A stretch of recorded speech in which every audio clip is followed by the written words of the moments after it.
Sambahin ang ngalan mo,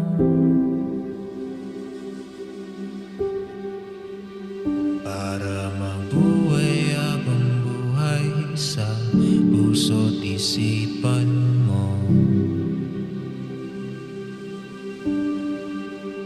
Sino pa ako para mapansin mo?